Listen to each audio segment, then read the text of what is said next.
we are here to announce what is going down with the pre-patch of Midnight. We will probably repeat this video a month from now as a refresher, but because we're about to go through the holidays and Blizzard won't really give us any more updates for a couple of weeks, and now we have the full-fledged picture of what's going down in this event, it's time to illustrate, because January the 20th is when the pre-patch goes live.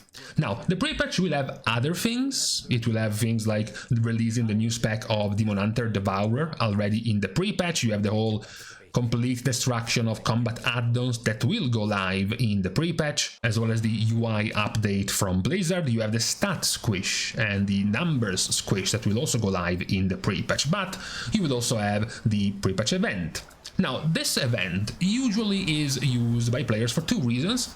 Number one, get the rewards. So in this event, you will be able to pick up 2 titles, 2 mounts, 3 pets, a few transmog effects of weapons, and then 3 different decor items for your house. And then there is the other side of players which are interested in pre-patch events because of catch-up gear.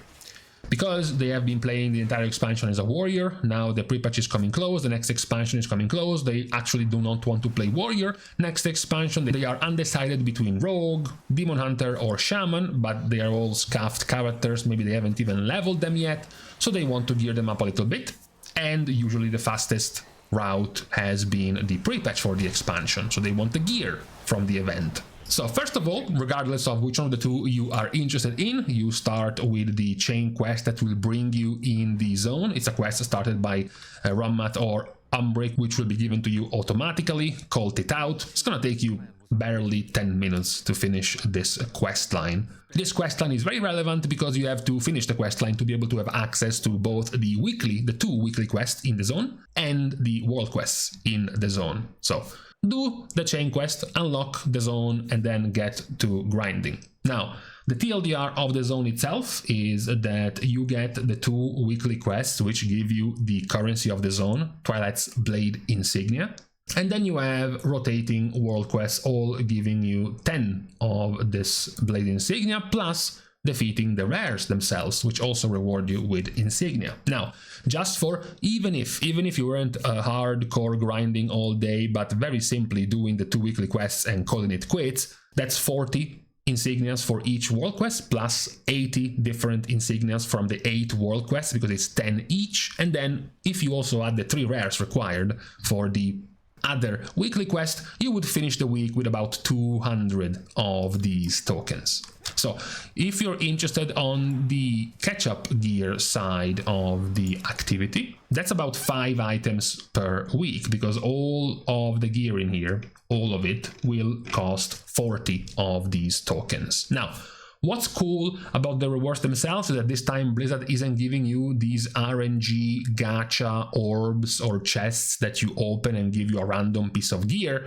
No, these are all hand-picked. You get to choose which one you want in which slot you want, and on top of that, it's warbound. So you get to, for example, it's very helpful because stuff in here is quite tough for undergeared characters. There are quite a few elites in the zones protecting the rare mobs that you have to defeat to spawn the rare mobs. So it's not very easy to solo. In fact, it's almost impossible, I would say, to solo if you're undergeared here. So it's easier now that the items are warbound for you to go in there with your main, do the stuff with your main, get the tokens with your main, and then buy the gear and send it to your undergeared characters. Now, it will feel a bit weird because the item level will read 121. That's because, of course, we have been squished in the pre-patch already. So this 730 item level gear became 168, 169 kind of item level, which means that champion track gear 1 out of 8 will be 121 item level, the reward that you get from this event. And that's pretty much it when it comes to the event. If you're interested in catch-up gear, go in there, do the 2 weeklies, and then do the world quests and the rare mobs when they spawn to keep gathering insignias to buy the gear. Same thing goes for the cosmetic rewards. So the cosmetic rewards do have, as mentioned, the 1 mount, as well as the 3 different decor pieces that you can buy from this. You also have the 3 pets that you can buy, and then you also have the tabard, which comes from the quest anyway, so you don't really need to buy this. You have the entire collection of weapons that you can buy as well, and finally the cultist robes of the Twilight's cult. That is the other branch of rewards you can get in here. If you are literally only interested in the cosmetic stuff and not the catch-up gear, it's gonna take you 2 weeks. 2 weeks of no grinding, just 2 weeks of doing the 2 weeklies and the 8 world quests per week, and that's enough to buy all of this. So it's not really anything. There is no time sink costing 15,000 of these you have to grind or anything like this. This is all that's available. Now the extras in here are 2. One extra is the achievement Crunching for Cultists. Win the Twilight's Blade stratagem game in the Twilight Ascension base camp. So for some reason, just for a completely unprompted, Blizzard put a Tic Tac Toe minigame in this zone. So that's it. You just play Tic Tac Toe, and then you just try to win, I guess, against the Alliance or against the Horde, depending on which side you pick. That's all there is. So, you know, there is a simple way. I will give you the accelerated version to do this in less than 10 minutes like I did. You just do this opener every single time. Just go bottom left to top right or top right to bottom left. Essentially, the very simple logic of this is that if you do this, they have to stop you, at which point you stop them, but now you win because you have 2 different options for you to go and score the point. So doing this makes it win pretty fast and often, not too often because sometimes you will get blocked in your opportunity to finish, but it happens often enough that it wasn't that bad to do it reasonably quickly. If you even care about getting the achievement, because the achievement itself doesn't actually give you anything. You get nothing from completing this achievement. What you do get for a bigger achievement, though, is the 2 minutes to midnight. This one is the one that could be the grind one, because it requires you to defeat all of the 19 rares from the zone. That's quite a hefty requirement, but the reward, though, is an entire title, which is actually also pretty cool. Thorn of Twilight, plus the Light-Forged mech suit. Now, admittedly, this one we're talking about essentially a reskin, of course, because if you look at the mech suit, you know, here's the one, and then it's you know, it is recolored, but still, it's cool enough.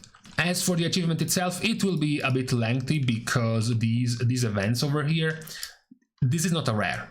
You know, what you see here that you would usually do, you know, you see the thing pop up on the screen, you rush there. Maybe if Blizzard is nice, puts like a 60-second damage reduction on the rare for you to be able to get there before it gets rushed down by 50 players, right? Well, in this case, it will be a bit lengthier because essentially the rare is going to be trapped, or rather encased in a summoning.